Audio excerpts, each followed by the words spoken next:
against making life look great and, enjoy it, but let's ask some more questions. Good afternoon. I'm just down in Sydney and joined with Jeffrey. I might just get you to introduce yourself for us. I'm Jeffrey Winters and I am the Liberal Party candidate for the seat of Sydney at the 2016 election. Okay, and so with that title and obviously that prestige, it would have taken a great deal of courage and ambition, but also education and hard work to get you there. Well, prestige is one view of it. There's some people who would say being a Liberal candidate's a bit of a burden, but I think the other comments are totally fair. Sorry, didn't mean to say anything that was in a bad light. I just mean that it's probably a lot of hard work to get to the position where you are. I think it is, it's true. Welcome to my house, baby, take control now. We can't even slow down. We don't have to go a while. Welcome to my house, play that music too loud. Show me what you do now. We don't have to go a while. I was raised in a rather simple context, single mother, Aboriginal father who was slightly absent but still present for some parts of it, and a rather close connection with my Aboriginal family in country New South Wales. And I guess I was probably a nerd from my siblings' point of view, but in hindsight, now that they are rather driven and passionate people who view education as a very powerful vehicle, I was probably just very focused, is the way I'd put it. And I was focused on not only school, but just a bigger picture of what was going on, I think, and things that I thought were either fantastic or unfair. And that was probably the greatest motivation for me. Drove me to work quite hard at school, but have a good time and build good friendships and understand and get involved in the community that we lived in. And then when we finally moved into Sydney, I started at university to get involved there. And I sort of kicked off the path into politics via being, I guess just another law student who thought politics was interesting and society was fascinating, but who also had a bit of an understanding, probably differently to some of my peers, coming from where I did, that life wasn't always particularly straightforward and easy for everyone. In fact, probably for most it wasn't, and that the privileged environment I found myself in when I was studying at university was both a blessing because of education, but also a responsibility to then return that opportunity to others. And I guess looking back at what you've been through, just from our perspective in sharing behind-the-scenes stories, would you be comfortable sharing the best and worst points? Totally. I think for me, I'm not very good at failure. Yeah. And I'm starting with the worst, which is an unusual course of events, but I'll start with the worst. I'm not great with failure, and I think anytime I find something difficult, I seem to portray that as failure, just historically. I hope I'm getting better at understanding that life in every circumstance is more complex than just that binary between success and failure. And difficulty doesn't always fall into failure automatically. In fact, most instances in hindsight it doesn't fall into failure, but at the time you struggle to see that.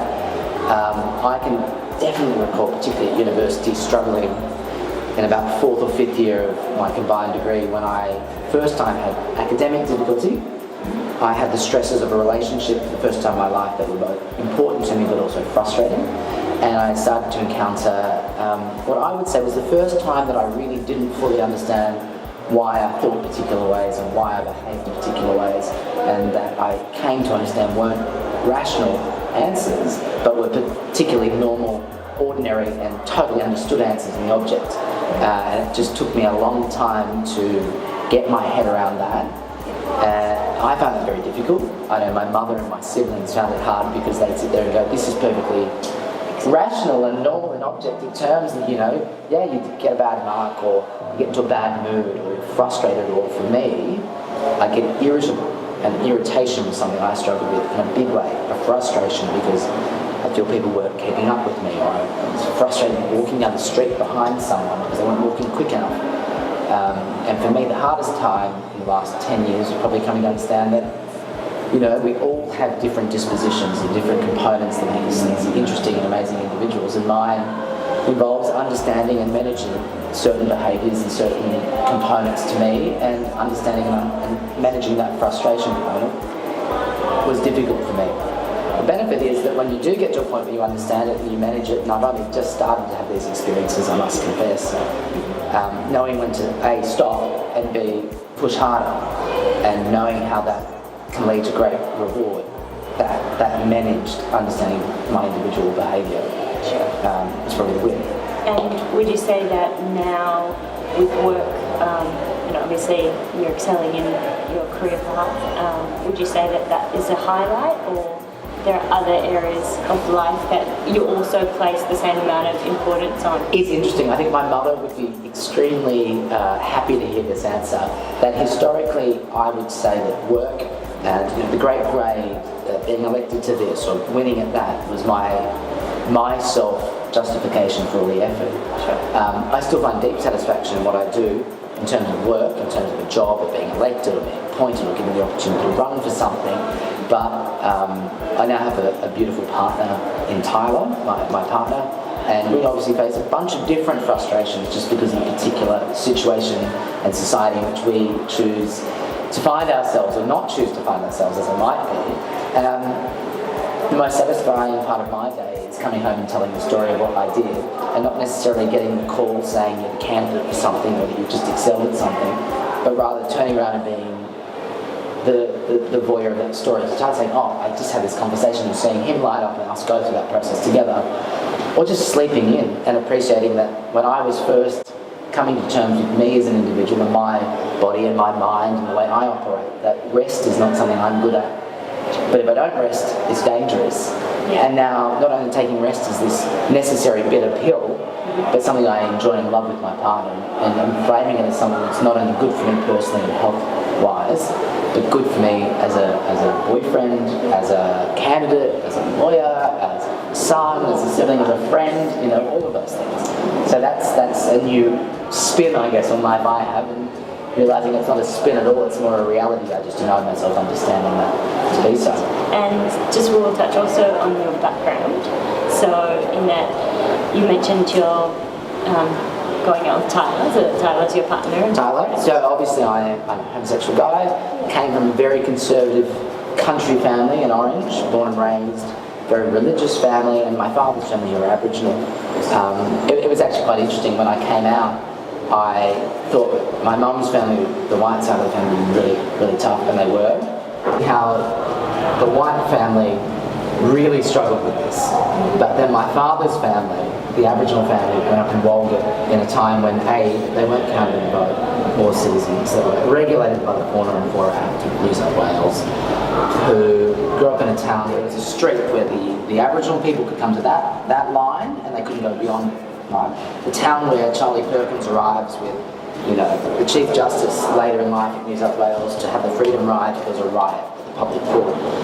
To have that background and that family come out as gay, and their reaction was, sure, whatever is your story. And I never understood it. Recently, Patrick Dodson was sworn in as a senator for WA, senior Aboriginal man from Broome, and a former priest of the Catholic Church, and when asked about the same-sex marriage issue, he just hit this issue on the head. He said, for me, this is nothing about religion, it's nothing about society, it's about discrimination. I can't stand for it in any form. And I realised the reason my family or my Aboriginal side put no pressure on me in the way that my other family did was because for them, sure, it might be something that naturally fitted in with their worldview, but the greater enemy was the misunderstanding, the judgment, the total rejection, and that they would never stand for that form of discrimination no matter what was the basis for it, even if they might have agreed with the basis. It's really nice to hear from your story so far, and I guess where we come from a mentor, we can only hope that things progress to change and things are normalised in that area, and simply by talking about people's lives and what they go through, certainly various individuals who have risen to such successes have also been through adversity. But that's an interesting point, because I remember this is the turning point for me personally in my own mental health processes, because everything's a process and I never expect to arrive at a conclusion. I expect to just live through it.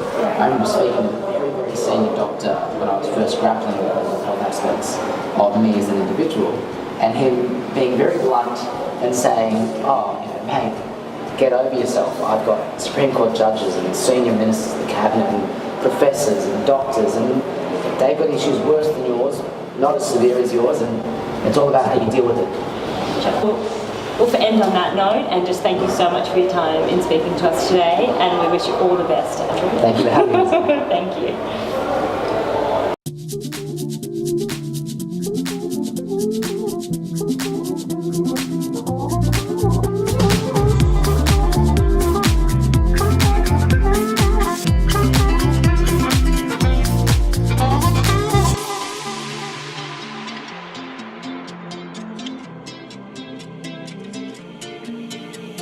You tasted the pain of losing someone, broken chains. Don't even look back at this wasted moment's scar. If your heart truly ain't what it used to be.